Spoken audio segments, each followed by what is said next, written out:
জামায়াতে ইসলামীর আমির ডাক্তার শফিকুর রহমানের হঠাৎ লন্ডন সফর নিয়ে প্রশ্ন উঠেছে বাংলাদেশের রাজনৈতিক মহলে। যখন বিএনপির ভারপ্রাপ্ত চেয়ারম্যান তারেক রহমানের দেশে ফেরার দিনক্ষণ চূড়ান্ত হয়ে গিয়েছে, তার মাত্র এক সপ্তাহ আগে জামায়াতে আমিরের এই সফর কেন? এই প্রশ্নটা তুলেছে কলকাতা থেকে প্রকাশিত ভারতীয় দৈনিক আনন্দবাজার। বাংলাদেশে ৫ আগস্টের বিপ্লবে ভারতের ঐতিহাসিক কূটনৈতিক পরাজয়ের পর থেকে ভারতীয় গণমাধ্যম এ ধরনের অসংখ্য উল্টোপাল্টা প্রশ্ন ও মিথ্যা সংবাদ পরিবেশন করেই চলেছে। এরই ধারাবাহিকতায় আনন্দবাজার পত্রিকায় ২০ ডিসেম্বর সাংবাদিক অগ্নি রায়ের লন্ডনে আমির জামাত কি তারেককে আটকাতে চাইছে শিরোনামের এক প্রতিবেদনে মন গড়া বিশ্লেষণ হাজির করা হয়েছে।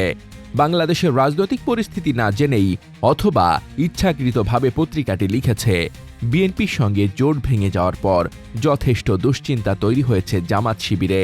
তারেক যে শেষ পর্যন্ত বাংলাদেশে ফিরে আসবেন এটা হিসেবের মধ্যে ছিল না, কারণ খালেদা জিয়ার পুত্র কয়েক সপ্তাহ আগেই জানিয়েছিলেন ফিরে আসাটা তার হাতে নেই। আনন্দবাজার পত্রিকা এবং তার প্রতিবেদক হয়তো ইচ্ছা করেই চেপে যেতে চেয়েছে যে ভারত সমর্থিত বাংলাদেশের শেখ হাসিনা সরকারের কারণে লন্ডন প্রবাসী বিএনপির ভাইস চেয়ারম্যান তারেক রহমান ১.৫ দশক দেশে ফিরতে পারেনি। ৫ আগস্ট গণবিক্ষোভে হাসিনা ও ভারতীয় আধিপত্যবাদের পতনের পর তারেকের আগ্রহেই ২০২৬ সালের ফেব্রুয়ারিতে জাতীয় নির্বাচনের তারিখ ঘোষণা করা হয়।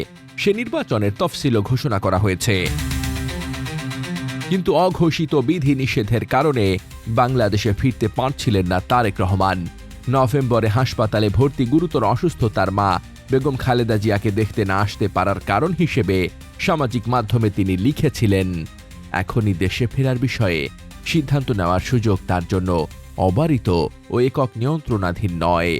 তার সপ্তাহ দুয়েক পরে তারেক রহমান ২৫ ডিসেম্বরে বাংলাদেশে ফেরার ঘোষণা দিয়ে সবাইকে চমকে দিয়েছেন।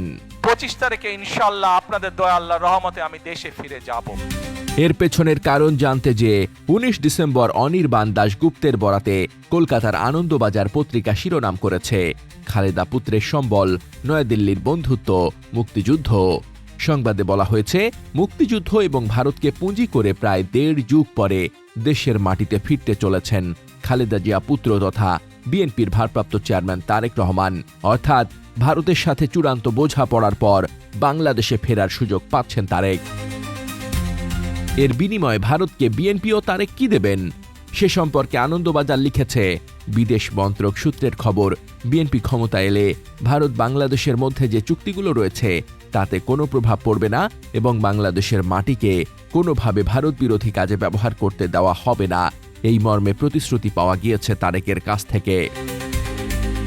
এরপর দিনই আনন্দবাজারে লন্ডনে আমির জামায়াত কি তারেককে আটকাতে চাইছে শীর্ষক প্রতিবেদন বিএনপি ও জামায়াতের মধ্যে বিরোধ সৃষ্টির ভারতীয় চেষ্টা বলে দেখা হচ্ছে।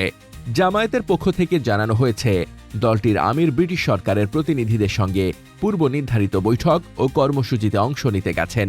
তবে আনন্দবাজারের বিশ্লেষণ হচ্ছে, এটি সামনের নির্বাচনের পূর্বে জামায়াতের রাজনৈতিক সমীকরণে ভূমিকা রাখার প্রয়াস। আনন্দবাজার স্বঘোষিত ব্যাখ্যায় বলছে, এখানে আটকানোর কথাটা ব্যাখ্যা হচ্ছে না, বরং রাজনৈতিক সমীকরণে প্রভাব বিস্তারের কৌশল হিসেবেই সেটি তুলে ধরা হচ্ছে। উদ্ভট ব্যাখ্যা হাজির করে আনন্দবাজার বলছে, জামায়াত যদি মনে করে তারেকের বাংলাদেশে প্রত্যাবর্তন বিএনপির রাজনৈতিক শক্তিকে আরও বৃদ্ধি করবে, তাহলে তারা রাজনৈতিকভাবে এটা মোকাবেলা করতে চাইতে পারে এবং সম্ভবত ব্রিটিশ গোয়েন্দা বা আন্তর্জাতিক কৌশলও কিছু ভাবতে পারে। এমন রাজনৈতিক জল্পনা তৈরি হয়েছে। এ ধরনের জল্পনাকে উস্কে দিয়ে বাংলাদেশের প্রধান দুটি রাজনৈতিক দলের মধ্যে বিরোধ বাঁধাবার চেষ্টা করে যাচ্ছে ভারতীয় গণমাধ্যম।